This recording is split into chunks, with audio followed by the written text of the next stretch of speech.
قد جاءتكم موعظة من ربكم وشفاء لما في وننزل من القرآن ما هو شفاء ورحمة للمؤمنين. یہ شفا ایک دوا نہیں فرمایا اس کتاب، دوا اور شفا میں فرق ہے۔ دوا کہتے ہیں آپ لو ٹھیک ہوئے تو ٹھیک، ورنہ پھر دوائی چینج کروا دو۔ شفا کا مطلب یہ ہے کہ طبیعت ٹھیک ہی ہو گئی، شفا مل ہی گئی، اور فرمایا گیا کہ جسم کی بیماری کے لیے صرف شفا نہیں، جسم کی بیماری کے لیے بھی شفا ہے اور روح کی سبحان اللہ۔ ہم کمزور اس لیے ہوئے کہ ہم نے ناول پڑھنا شروع کیا، قرآن پڑھنا شروع کیا۔ تو اس کتاب سے اپنے پڑھو، آپ بناؤ اس کی تلاوت، اور ایسی عادت بناؤ کہ اس کے بغیر جی ہی نہ سکو، عادت ہی بنا لو کہ اس کو پڑھنا ہی پڑھنا ہے، پڑھنا ہی پڑھنا ہے، پڑھے بغیر ہمارا زندگی کا ایک دن گزارنا ہمارے لیے مشکل ہے۔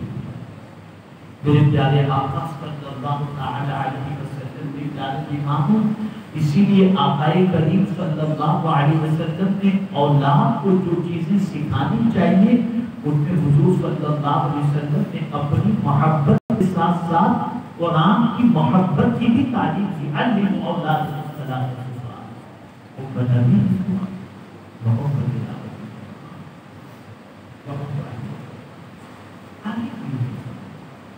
لیکن ہمیں تو خوشی کب ہوتی ہے جب ہمارا بچہ بالکل فلوئنٹلی انگلش کے اندر باتیں کرتا ہے تو طبیعت کب خوش ہو جاتی ہے، میرا بچہ کتنا پڑھا لکھا ہے۔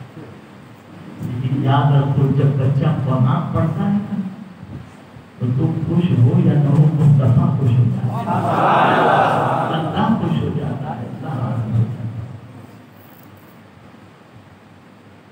بسم اللہ شریف کے عوض کے اندر کہ بچہ پڑھ رہا ہے بسم اللہ شریف اور باپ فاسق فاجر و گنہگار ہونے کی وجہ سے قبر میں عذاب میں گرفتار ہے، زمین کے اوپر بیٹے نے صرف پڑھا بسم اللہ الرحمن الرحیم، اللہ نے اس کے باپ سے قبر پر سے عذاب اٹھا دیا۔ اس کا بیٹا زمین پر مجھے رحمان الرحیم کہہ کر پکارتا ہو، اس کے بیٹے کو پھر قبر میں عذاب کیسے؟ ذرا سوچو، اندازہ لگاؤ۔ اور